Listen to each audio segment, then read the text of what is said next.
avant tout, je me présente. Je suis Stéphanie, donc c'est moi qui vais vous guider toute la journée.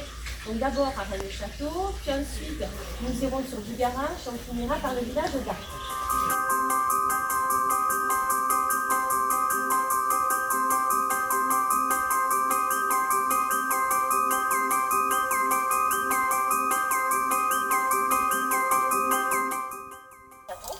Et Rennes-le-Château, qui s'appelait Rédé à l'époque, en était la capitale.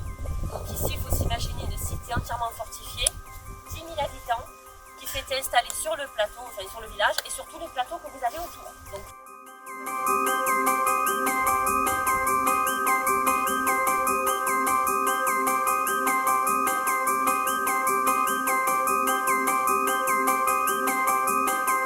arrondi que vous avez là-bas à gauche de l'entrée du cimetière avec la sorte de hublot. Je ne sais pas si vous la voyez cette pièce arrondie contre le cœur. On va en parler plus longuement tout à l'heure.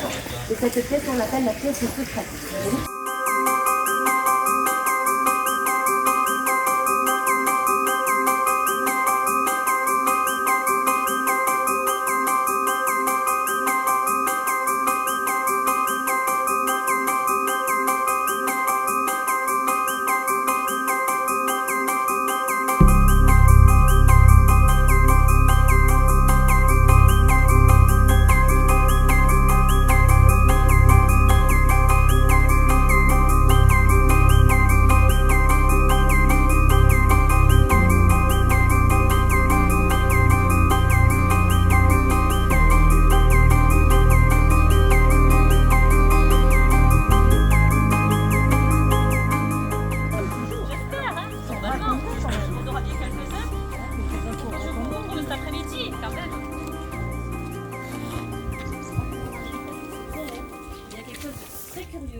C'est que sur la statue de Marie-Madeleine, qui porte son livre, la Bessonnière a rajouté dessus des inscriptions qui sont un mélange de copte et d'araméen.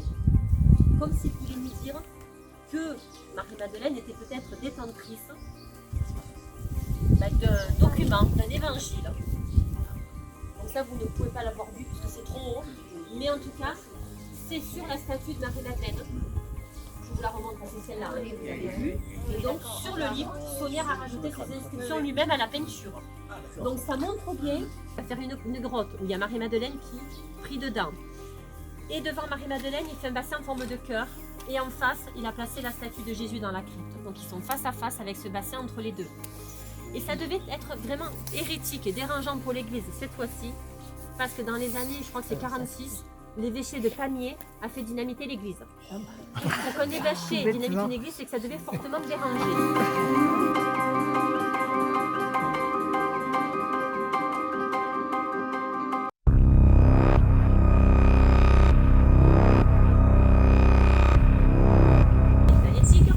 Pas énorme non plus, pas au point que certains ont raconté, puisqu'il y a des légendes qui disent qu'on ne peut pas survoler la montagne parce qu'on se crache en avion.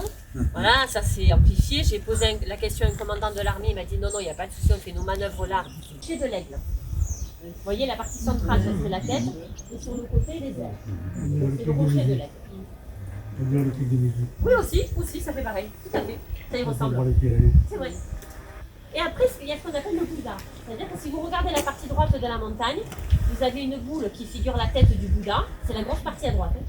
La tête du Bouddha, dessous, ça serait les épaules. Et en bas, c'est les positions des jambes en position écartée. Voilà, comme s'il était en position de méditation.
bâti par donc, Bernard d'Arc, le seigneur d'Arc.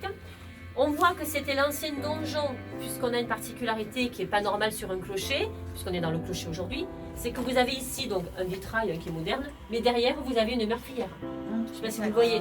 Donc c'est qu'on est vraiment sur l'aspect défensif, c'était le donjon à l'époque du château.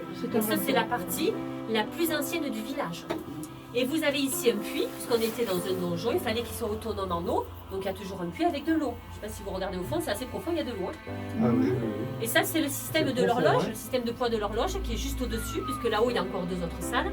Il y a entre autres